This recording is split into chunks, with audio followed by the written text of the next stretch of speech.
When my brother got the money and I got the trees, everyone thought the story was over. Turns out, it was just getting started. You know that feeling when your whole world just crumbles? Like you're watching your life fall apart in slow motion, and there's nothing you can do but grab some popcorn and enjoy the show. That was me at 35.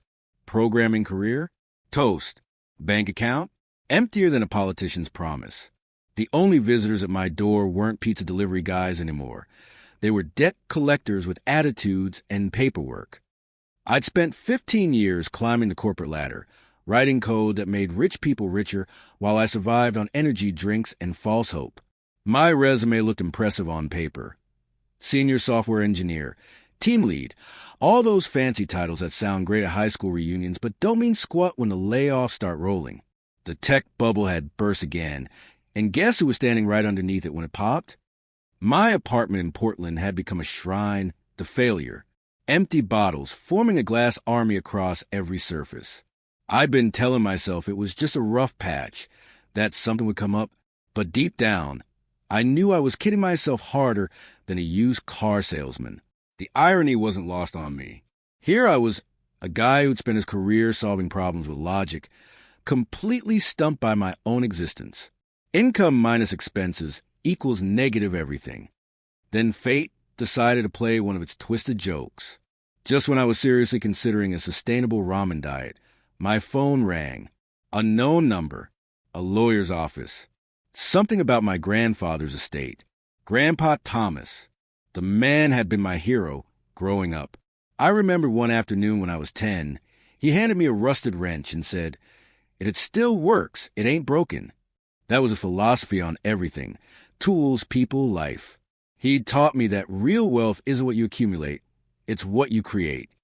The lawyer's office was one of those places that screamed old money and older furniture, dark with paneling, leather-bound books, and that particular smell of importance and mothballs. I sat there in my least wrinkled shirt, feeling like a fraud in a world where everyone else seemed to have their act together. Derek was already there when I arrived. My older brother, the golden child, the one who'd always had the Midas touch. He was wearing a suit that probably cost more than my rent, checking his Rolex like time owed him money personally. The lawyer, a thin man who looked pressed between law book pages, cleared his throat and began reading the will. Derek got the house in the city, a beautiful Victorian worth at least $2 million. He got the investment portfolio, the stocks, the bonds, all the liquid assets that could be converted to cash faster than you could say inheritance tax. And me? I got a plot of forest land in the middle of nowhere, Oregon, an old cabin and acres of woodland. Derek didn't even try to hide his satisfaction. He was practically glowing, shuffling through papers like he was counting $100 bills. The way he looked at me wasn't even contempt anymore. It was pity, the kind of look you give someone you've already forgotten about. That's when it hit me. This wasn't just about the inheritance. This was about everything. Every time Derek had gotten the promotion I'd applied for, every family dinner where he'd casually mention his latest achievement while I tried to make unemployment sound like a sabbatical. I could have contested it, could have argued that Grandpa Thomas wasn't in his right mind. But something stopped me. The old man had never done anything without a reason. If he left me that woodland, then somewhere in those trees, there had to be a purpose. He'd never steered me wrong before, even when his advice seemed crazy at the time. I once asked him why he didn't sell the cabin years ago. He just chuckled and said, "Some trees take longer to bear fruit. Doesn't mean they're not worth planting." I didn't get it back then. I think I do now. Derek was already making jokes about my new mosquito sanctuary, talking about how I could finally live out my Daniel Boone fantasies. Each word was like a paper cut, small but surprisingly painful. The drive back to my apartment was a blur of Portland traffic and existential crisis. I kept thinking about what Grandpa Thomas used to say. Sometimes the best gifts come wrapped in the ugliest paper. At the time, I thought he was talking about his homemade sweaters. Now I wasn't so sure. That night, I did what any rational person would do when faced with life-altering decisions. I got drunk and browsed Google Earth. The property looked isolated, surrounded by trees, with a dirt road that disappeared into wilderness. But something kept nagging at me.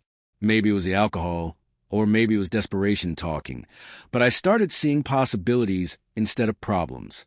No rent, no nosy neighbors, no reminders of my epic failure at adulting. The more I thought about it, the more Derek's smug face haunted me. His assumption that I'd just sell the forest land for pocket change and disappear into obscurity. Maybe I wasn't just running away from failure. Maybe I was running towards something. I just didn't know it yet. I remembered another conversation with Grandpa Thomas from years ago. We were sitting on his porch, and I was complaining about some setback at work. He looked at me with those wise old eyes and said, "Ethan, the measure of a man isn't how hard he falls. It's whether he gets back up swinging." That memory hit me like lightning. That's when I made the decision that would change everything. Call it spite. Call it curiosity. Call it the desperate act of a man with nothing left to lose. I was going to that forest land. I spent the next week tying up loose ends in Portland. Sold everything that wasn't nailed down, which wasn't much. My furniture looked like it had been furnished by optimistic yard sales. My 15-year-old Honda ran on hope and motor oil, but it would have to do. The paperwork was a nightmare of bureaucracy, but eventually I had everything I needed.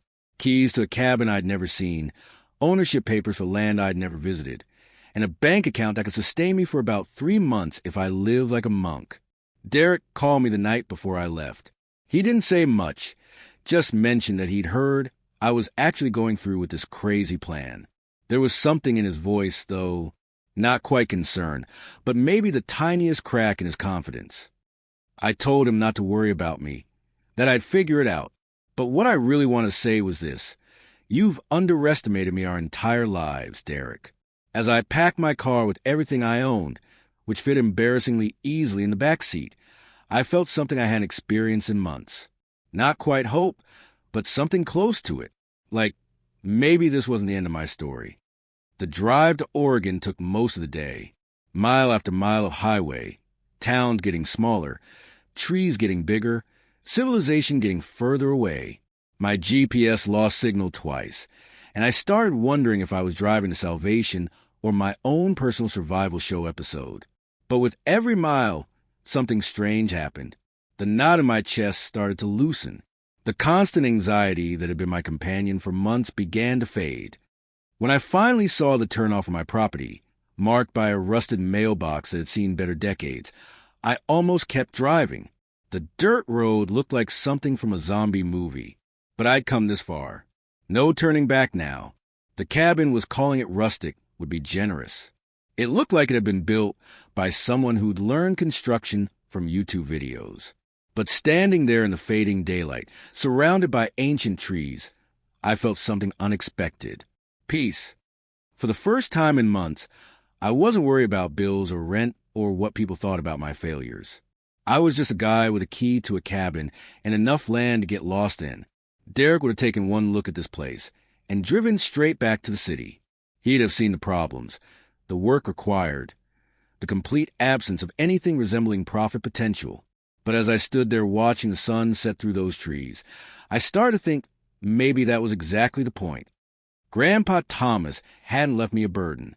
He'd left me a chance to prove that Derek was wrong about me, a chance to build something with my own hands instead of just writing code for someone else's dreams, a chance to find out what I was really made of when all the comfortable distractions were stripped away. That night, lying on a sleeping bag in a cabin that creaked like an old ship, I made myself a promise. I didn't know what I was going to do with this land, but I was going to do something. Something that would wipe that smug look off Derek's face permanently. Sometimes the best revenge isn't getting mad. It's proving everyone wrong in the most spectacular way possible. I was ready to find out what Grandpa Thomas had really seen in this place. Ready to discover what secrets were hidden in these trees. And most importantly, ready to show Derek and the rest of the world that writing me off was the biggest mistake they'd ever made. The first morning in my new kingdom felt like waking up inside a horror movie parody. I stepped outside to survey my domain and immediately understood why Derek had been so smug. The cabin looked like it had been designed by someone who'd learned architecture from a fever dream. Half the porch was sagging toward the earth like it was tired of standing, and the roof had more holes than a politician's promise. My muscles, perfectly trained for keyboard warfare, screamed bloody murder at every physical task. I'd spent 15 years perfecting the art of sitting, and now I was trying to become Paul Bunyan overnight. Every swing of a rusty hammer felt like my body was filing a formal complaint. The forest didn't care about my software engineering degree or my years of debugging complex systems. Out here, if you couldn't fix it with your hands, it stayed broken. The nearest neighbor was old Jim, a weathered guy who looked like he'd been carved from the same wood as the trees around us. He'd wander by every few days, chewing tobacco and dispensing wisdom like some oracle of rural reality. First time he saw me struggle with a broken fence post, he stopped, spat, and delivered his verdict. City boy playing farmer, huh? This land don't take kindly to tourists. I was covered in mud, sweat, and what I hoped was just dirt. Yeah, well, we'll see about that. I panted back. He just grunted and walked on, leaving me feeling like I just failed some kind of backwoods entrance exam. Something told me I'd be seeing more of old Jim, whether I wanted to or not. But here's the thing about hitting rock bottom. It gives you a weird kind of freedom. When you've got nothing left to lose, every small victory feels like conquering Mount Everest. I started noticing things. Details. The way morning mist hung between the trees. How certain birds always sang from the same perches. The intricate ecosystem that had been humming along just fine, without human interference. And then there were the maples. God, those maples. They weren't like the other trees scattered around the property. These had a presence, an almost golden quality to their bark that caught the light differently. Their leaves were broader, more vibrant, with this rich green that seemed to pulse with life. Even the wildlife treated them differently. Squirrels, raccoons, even deer would cluster around these particular trees like they were attending some kind of forest church service. I started thinking maybe I was losing my mind. Isolation does funny things to city folks, right? Maybe I was starting to see magic where there was just regular old forestry. But every morning, I'd find myself drawn back to those trees, trying to figure out what made them special. There was something almost magnetic about them, like they were humming a frequency only I could hear. The cabin itself was an archaeological dig of my grandfather's life. Every room held layers of history, tools from different decades, books with margins full of his handwritten notes, jars of mysterious substances that could have been either preserves or science experiments. The man had been a pack rat with purpose, keeping everything but organizing nothing. One particularly frustrating afternoon, after I'd managed to electrocute myself trying to fix the ancient wiring, I was prying up some rotted floorboards in what used to be a study. That's when I found it. Hidden beneath a loose board like some kind of treasure map, my grandfather's journal. The leather cover was worn smooth as river stone, and the pages had that yellow tinge that comes from decades of careful handling. What are you doing, Ethan? I asked myself. Chasing ghosts in the woods? But then I flipped the page, and the ghost started to make sense. His handwriting filled every page, dense and careful, with little sketches in the margins. But certain phrases jumped out at me like neon signs in the wilderness. Golden maples, silver sap, unique properties, extraordinary sweetness. He'd been documenting something. Tracking patterns, making observations with the precision of a scientist and the passion of a treasure hunter. According to his notes, these weren't just any maple trees. They were some kind of hybrid, a genetic anomaly that produced sap with properties he'd never seen before. He'd been experimenting, testing, trying to understand what made them special. Page after page of careful observations about timing, weather conditions, collection methods. This wasn't some hobby. This was serious research. One entry stopped me cold. The sap from the northeast grove produces sweetness beyond anything commercial. Complex flavors, natural concentration. If scaled properly, this could revolutionize maple syrup production. But timing is everything. Too early and it's weak, too late, and the window closes. Must find the perfect moment.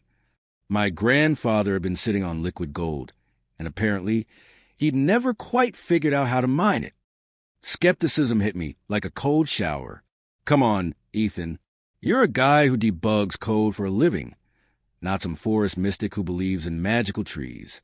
But desperation makes you do crazy things, and I had plenty of both desperation and crazy to spare. If there was even a 1% chance my grandfather hadn't been chasing fantasies, I had to know. I spent days studying his techniques, trying to decode his methods. The tools he'd use were scattered around the property. Some kind of homemade tapping system, collection buckets that had seen better decades, and a primitive boiling setup that looked like it belonged in a moonshine operation. Everything was there, just waiting for someone foolish enough to try. The first attempt was a disaster. I managed to tap one of his special maples using a technique that was half memory, half YouTube tutorial, and completely amateur hour. The sap that came out looked normal enough, clear, slightly sweet-smelling, nothing that screamed miracle syrup to me. I collected about a cup's worth and carried it back to the cabin like I was transporting nitroglycerin. Standing in that ramshackle kitchen, holding a mason jar filled with liquid potential, I felt like the biggest fool in Oregon. This was it. This was my big plan. This was what I'd staked my entire future on. A cup of sap from a tree my dead grandfather thought was special. If Derek could see me now, he'd die laughing. But I'd come this far. Might as well taste the madness. I lifted that jar to my lips and took a sip. And sweet Jesus, it was like tasting concentrated sunshine. Not just sweet, though it was sweeter than anything had a right to be straight from a tree. It was complex, layered, with this clean finish that left you wanting more. It was like nature had been holding back its best recipe and finally decided to share it with someone desperate enough to appreciate it. My hands started shaking, not from caffeine or nerves, but from possibility, from the sudden, terrifying realization that maybe my grandfather hadn't been chasing windmills after all. Maybe Derek's smug dismissal had been the mistake of his lifetime. Maybe I just stumbled onto something that could change everything. I sat down hard on the cabin floor, still holding that jar, and for the first time since inheriting this place, I felt something I'd almost forgotten existed. Hope. Real, honest-to-God hope. The implications hit me like a freight train. If this one tree could produce sap this good, what about the others? What about a whole grove of them? I had no idea what regulations I'd face, or how syrup even got to a grocery shelf. But I didn't care. My job now was to learn everything Grandpa knew, and everything he didn't have time to figure out. I spent the rest of that day walking property with new eyes, counting trees, making plans, dreaming bigger than I dared to dream in months. Maybe this wasn't a punishment at all. Maybe it was an invitation. Every golden maple was a dollar sign. Every perfect leaf was a possibility I hadn't seen before. But it wasn't just about money anymore, though God knows I needed that too. It was about proving something. To Derek, to myself, to anyone who'd ever written me off as the guy who couldn't catch a break. My grandfather had left me more than forest land. He'd left me a chance to rewrite my story from the ground up. That night, I sat on the creaking porch with his journal in my lap, reading by flashlight like some kind of forest scholar. Every page revealed more secrets, more techniques, more proof that I wasn't chasing shadows. The old man had been methodical, scientific, patient in ways I was only beginning to understand. One passage near the end caught my attention.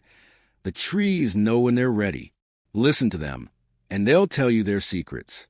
Force them, and they'll give you nothing but disappointment. Timing isn't everything. It's the only thing. I closed the journal and looked out at my golden maples, barely visible in the darkness, but somehow still present, still promising. For the first time since arriving in this wilderness, I felt like I belonged here. The sweet taste of possibility still lingered on my tongue. Whatever came next, I was ready for it. The skeptic in me was still there, still whispering warnings about getting my hopes up, but it was getting drowned out by something stronger, the voice that said maybe, just maybe, I'd found my way out of the darkness. And if that little jar of liquid gold was any indication, the way out was going to be sweeter than I'd ever imagined. That first taste of liquid gold changed everything. It was like finding the answer to a question you never knew you were asking. I dove headfirst into research mode, poring over my grandfather's journal, disappearing into internet rabbit holes, driving to every library within 50 miles. I needed to know if I was sitting on something real or just chasing another dead-end dream. What I found blew my mind. Buried in obscure forestry papers and ancient agricultural journals were references to rare maple varieties that most people thought were myths. Golden maples, silver saps, genetic anomalies that produce syrup so extraordinary it was considered legendary. My grandfather's trees weren't just special. They were practically extinct everywhere else. I was sitting on a botanical gold mine that most maple farmers would kill for. But knowing you have treasure and actually mining it are two completely different beasts. The first dozen batches were disasters, burnt, crystallized, or both. Failure had a smell, and it stuck to everything: burnt sugar, scorched metal, and stubborn hope. My savings were dripping away one scorched pot at a time, and every disaster brought me closer to admitting Derek might have been right about me all along. The learning curve was steeper than Mount Hood. Temperature control, timing, filtration, everything had to be perfect, and I was about as far from perfect as you could get. My neighbors probably thought I'd lost my mind. Smoke billowing from the cabin at all hours, the sound of me cursing at inanimate objects, and old Jim shaking his head whenever he walked by, muttering about city folk and their crazy ideas. But somewhere around the third week of July, something shifted. Maybe it was muscle memory kicking in, or maybe the ghost of my grandfather was finally lending a hand. The sap started behaving. The temperatures started cooperating, and my kitchen began producing something that actually resembled syrup instead of industrial waste. The first successful batch was only about 6 bottles, but holding them felt like cradling newborn miracles. The color was perfect, that rich amber like bottled sunlight. And the taste? Everything I'd hoped for and more. I knew I had something special, but special doesn't pay bills or prove points. I needed customers, and customers meant leaving my forest sanctuary and entering the terrifying world of commerce. The local farmers market seemed like the least intimidating place to start, even though the idea of standing behind a table trying to sell syrup made me want to crawl back into my cabin. My setup was pathetic. A folding table borrowed from the cabin's storage room, a hand-painted sign that looked like it had been made by a kindergartner, and 6 bottles of syrup arranged like they were precious artifacts. I felt like the world's most unqualified salesman, trying to peddle dreams to strangers. For the first 2 hours, I might as well have been selling expired cough syrup. Eyes slid past me like I was invisible. I was ready to pack up and accept defeat when everything changed. A middle-aged guy in a flannel shirt, the kind of person who looked like he knew his way around breakfast food, stopped and actually tasted my sample. His face went through about 6 different expressions in 3 seconds, and it was something that looked like religious awakening. He bought 2 bottles on the spot and asked for my contact information. 20 minutes later, he was back with his wife, who immediately bought the remaining 4 bottles. They started talking to other people at the market, and before I knew it, I had a crowd around my pathetic little table. That's when I met Austin. Austin was this weathered old guy who ran a honey stand a few booths down from mine. He'd been watching my amateur hour performance all day with the kind of amusement usually reserved for reality TV shows. As I was packing up my empty bottles, he wandered over with this knowing grin. He looked at my setup, looked at me, and shook his head like he was seeing a lost cause. "You've got heart, kid," he said, flipping through my scribbled notes. "But heart don't mean much if your thermometer is lying." Then he handed me this beat-up book about commercial syrup production. Turns out Austin had been in the specialty food business for 30 years. He knew suppliers, regulations, distributors, all the stuff I had no clue about. More importantly, he knew how to spot quality, and he recognized that what I had was something genuinely special. He introduced me to an online community of small batch producers who shared techniques, warned about pitfalls, and actually believed in what I was doing. These people became my lifeline. When I posted questions about scaling up production or dealing with consistency issues, they responded with real advice instead of skepticism. By the end of August, I was showing up to the market with 12 bottles and a slightly less pathetic setup. Austin had loaned me a proper display case and helped me design a sign that didn't look like a craft project. I'd spent weeks perfecting my pitch, learning to talk about terroir and unique flavor profiles like I actually knew what I was doing. This time, I sold out in 2 hours. People were actually seeking me out wanted to know if I could do custom orders for special occasions. One customer called it Wizard Syrup, and the name started catching on. One local restaurant owner tasted my syrup and asked if I could supply them regularly. I didn't know the first thing about commercial accounts or consistent supply chains, but I knew this chance might not come twice. If I failed now, I might as well go back to debugging code for the rest of my life. So I said yes anyway. The momentum was intoxicating. Each week brought bigger crowds, more orders, higher prices than I'd ever imagined charging. The story was becoming as important as the product, and I was getting better at telling it. My production had to expand fast. I converted half the cabin into a syrup operation, invested in better equipment, started tapping more trees. I still kept the journal open by the stove, just in case Granddad had left one more secret tucked in the margins. But success brought new problems. Demand was outstripping supply, and I was pushing my equipment and my trees to their limits. Quality control became a nightmare when you're trying to produce 50 bottles a week instead of 6. Every batch was a gamble, and one bad batch could destroy the reputation I was building. The breakthrough came when I finally cracked the timing code. My grandfather's journal had been cryptic about harvest windows, but weeks of trial and error taught me to read the signs. By early September, I brought 30 bottles to market and sold them all before noon. People were pre-ordering, asking about shipping to relatives in other states, wanting to know if I consider wholesale accounts. The local newspaper wanted to do a story about the syrup sensation that was taking over weekend markets. Standing behind that table, watching people's faces light up when they tasted what I'd created, I felt something I hadn't experienced in years. Pride. Real, earned, legitimate pride in work that mattered. The money was starting to matter too. Not life-changing money, but enough to upgrade equipment, tap more trees, maybe even fix the cabin roof before the snow hit. Financial breathing room felt like the most luxurious thing in the world. The regulars at the market started calling me the Syrup Wizard, and the nickname stuck. Kids would drag their parents to my booth, demanding to try the magic syrup they'd heard about. Derek started creeping back into my thoughts, but not the way he used to. Instead of that familiar sting of inadequacy, I felt something closer to anticipation. I wasn't ready to call him yet. Wasn't ready to reveal what I was building, but the day was coming when his smug assumptions would meet my sweet reality. Local food bloggers were starting to take notice, and my rustic little operation was gaining a reputation that extended beyond weekend markets. By mid-October, I was looking at empty shelves and a waiting list longer than my arm.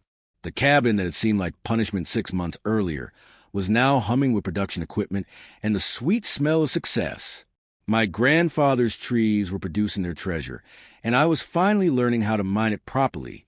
In that cramped syrup lab I'd carved out a hunting cabin, surrounded by rows of amber bottles, I felt like I'd done more than just survive my exile. I'd transformed it into something Derek couldn't have imagined. But one morning, as I was setting up my booth, I noticed something that made my blood run cold. A new face at the market. A guy in his 30s wearing a branded jacket that read Cascade Naturals, with professional camera and what looked like syrup samples. He was watching, listening, taking notes. And something told me that my little secret wasn't so secret anymore. The future stretched out in front of me like steam rising from the kettle, warm, fragrant, and full of pressure. I had the product, the process, the customers, and most importantly, the confidence that what I was building was just the beginning. But as I watched that corporate scout making his rounds, I knew the easy days were over. The empty shelves weren't just a promise of what was coming next, not the same shelves I used to stare at in my Portland apartment, filled with nothing but canned regret. They were a warning that I'd better be ready for whatever wanted to take it away. That corporate scout from Cascade Naturals haunted my thoughts for weeks. I kept expecting a lawsuit, a cease and desist order, or worse, some kind of corporate muscle showing up to explain why my little operation was suddenly their business. But what came instead was something I never saw coming. Money. Real money. The kind that changes everything. My syrup had gone viral in ways I couldn't have imagined. Food bloggers started calling it the holy grail of breakfast condiments. A celebrity chef in Portland mentioned it on her cooking show, and suddenly I had orders coming from places I'd never heard of. My phone rang constantly with requests from specialty stores, high-end restaurants, and distributors who spoke in numbers that made my head spin. I tried to stay grounded, remembering Grandpa's words about money being a tool, not a goal. But man, it was hard not to get swept up in the momentum. Every week brought bigger orders, higher prices, and opportunities that 6 months earlier would have seemed like fantasy. I was living the American dream in fast forward. It was equal parts exhilarating and terrifying. The first real breakthrough came when a specialty food distributor in Seattle offered to handle my West Coast distribution. Suddenly, my syrup was sitting on shelves next to products that cost more than my monthly rent used to be. The margins were incredible. I was selling syrup for $50 a bottle, and people were lining up to buy it. I had to expand fast. The cabin's makeshift production setup wasn't going to cut it anymore. I hired my first employees, locals who'd watched my transformation from city dropout to syrup mogul with a mixture of amazement and respect. Jim was my first hire. The same guy who'd once told me this land wouldn't take kindly to tourists was now my production manager, teaching new workers the difference between good sap and great sap. Watching him train a group of teenagers from town, explaining the importance of timing and temperature with the patience of a grandfather, I felt something I hadn't expected. Responsibility for more than just my own success. These weren't just employees. They were neighbors, friends, people whose families had been struggling since the lumber mill closed 5 years back. Sarah, a single mom who'd been working 3 part-time jobs, now managed my quality control and could finally afford to take her daughter to piano lessons. Tom, a veteran who'd been bouncing between temporary work, found purpose in maintaining our equipment with military precision. But success brought new problems. The bigger I got, the more attention I attracted, and not all was friendly. Competitors started showing up at farmers markets, trying to reverse engineer my process. Food safety inspectors became regular visitors, and I had to navigate a maze of regulations I'd never known existed. The worst part was the pressure. Every batch had to be perfect now. One bad review could tank orders for weeks. The stakes weren't just my own survival anymore. They were mortgages and grocery bills for a dozen families. That's when Austin proved his worth again. He'd been through the scaling nightmare with his honey business and knew exactly what I was facing. Together, we developed systems for quality control, employee training, and production scheduling that kept my operation running smoothly even as it exploded in size. More importantly, Austin kept me anchored to reality. When I started talking about buying new equipment or expanding into new markets, he'd ask the hard questions that forced me to think strategically instead of just reactively. By November, I was running a legitimate business empire from what used to be a hunting cabin. Professional-grade equipment hummed where my grandfather's fishing gear used to hang. Temperature-controlled storage rooms had replaced the cluttered workshop. I'd built something that looked more like a small factory than a rustic retreat, but it still smelled like home. Like with smoke and maple sweetness and the kind of honest work that leaves your hands dirty but your conscience clean. Then came the phone call that changed everything. I was in the middle of reviewing production schedules when my phone rang with an unknown number. The voice on the other end was professional, polished, and immediately got my attention. It was Global Food Group, one of the biggest food conglomerates in North America. The kind of company that owned brands you'd recognize from every grocery store in the country. They'd been watching my operation, tracking my success, and they wanted to make a deal. Not just any deal, the kind of deal that would set me up for life, and then some. They were offering to buy exclusive distribution rights to my syrup, provide funding for massive expansion, and guarantee production quotas that would transform my operation into something unrecognizable. The number they mentioned made my knees weak. $30 million, just for signing a long-term contract. But there was a catch. There's always a catch. They wanted to optimize my production process, which in corporate speak meant replacing my artisanal methods with industrial efficiency. They talked about consistency, scalability, and market penetration like those were the only things that mattered. I tried to play it cool during the conversation, but inside, I was reeling. This was more money than Derek would see in his entire career. But it was also potentially the end of everything that made my syrup special. After I hung up, I called a meeting with my team. These people deserved to know what was happening before I made any decisions. Sarah looked worried when I mentioned the corporate interest. Tom just shook his head and said he'd seen what happened to small operations when big companies got involved. Jim was the most direct. Kid, that's more money than this whole county sees in a year. But if you take it, this won't be your place anymore. It'll be theirs, and we'll just be worker bees in somebody else's hive. I spent that night walking through my forest, past the golden maples that had started this whole journey, trying to figure out what my grandfather would have done.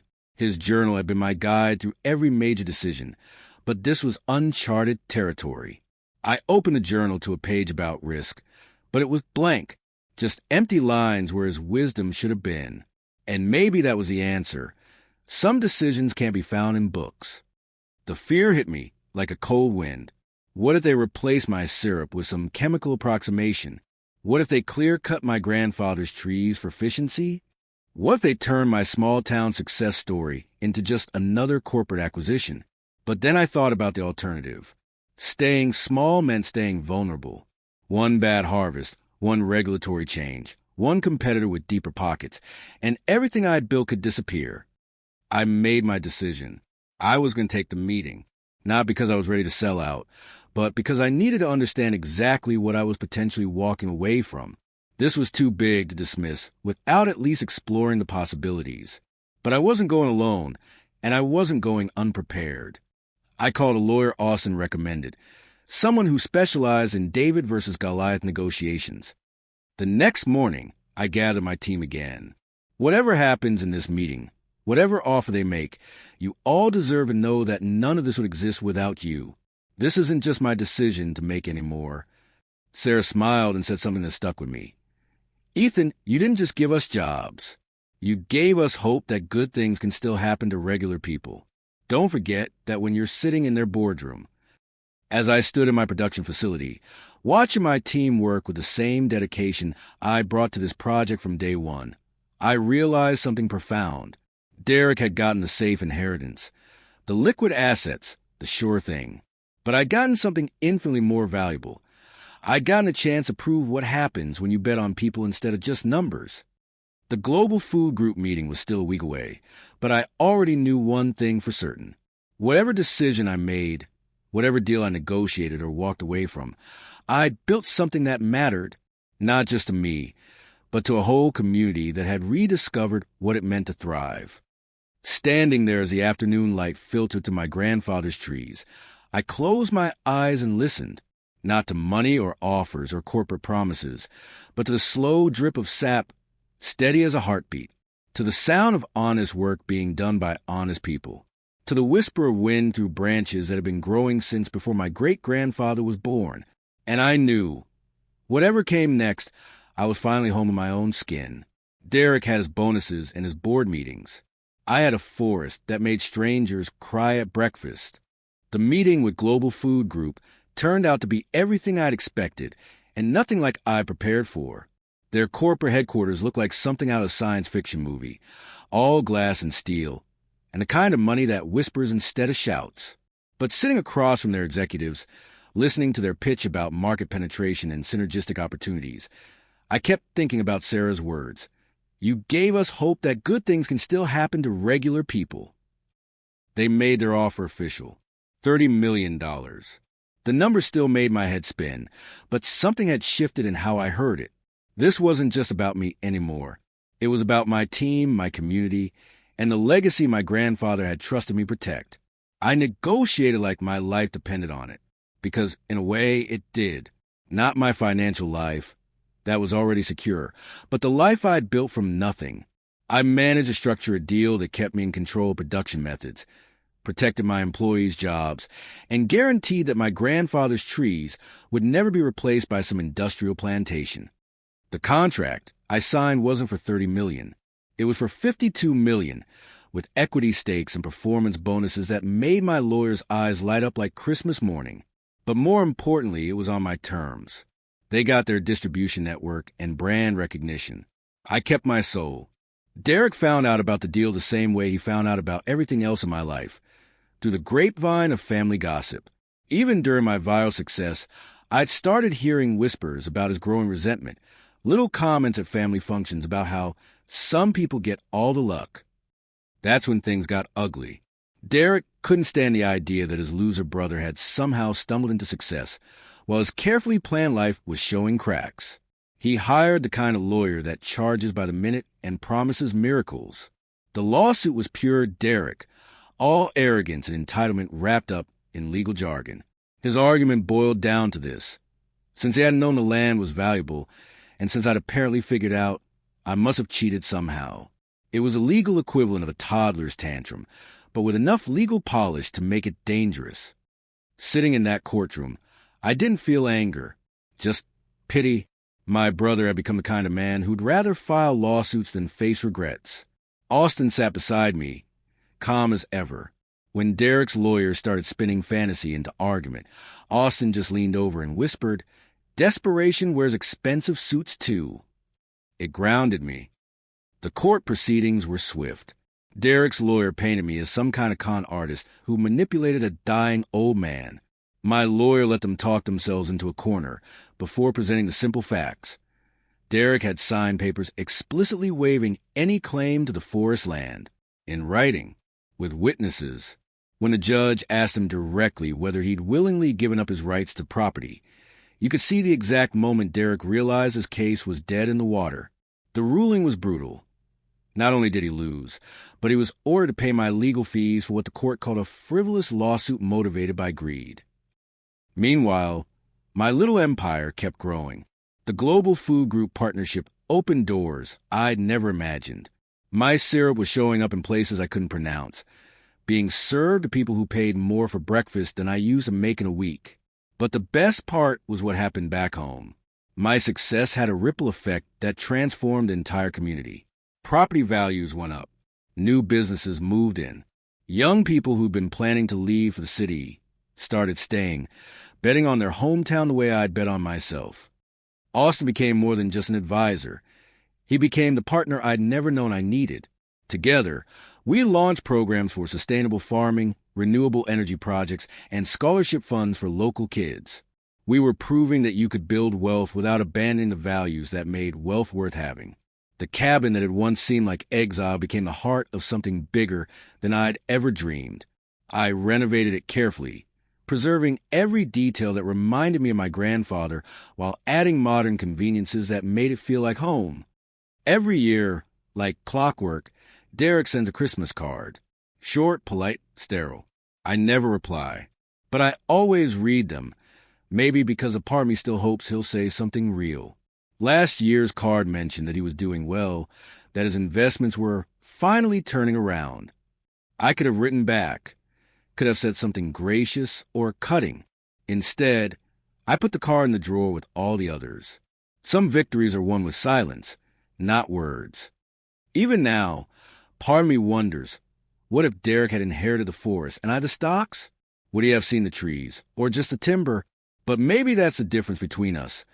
Some of us see potential, some only calculate risk. This was never about syrup. It was about vision, seeing roots where others saw dirt. These days, I spend my mornings walking to the forest, checking on trees that have become more than just a source of income. They're partners in something larger, a reminder that the most valuable things in life can't be quantified in spreadsheets or stock portfolios.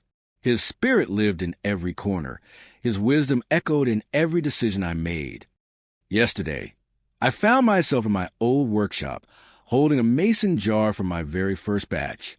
No label, no fancy packaging, just amber liquid that held smoke and stubborn hope, like firewood waiting for the right spark. I didn't open it, just set it on the shelf next to my grandfather's journal, a reminder of where it all began. Standing there in the afternoon light, surrounded by the sound of honest work being done by people who believed in what we were building, I finally understood what my grandfather had really left me.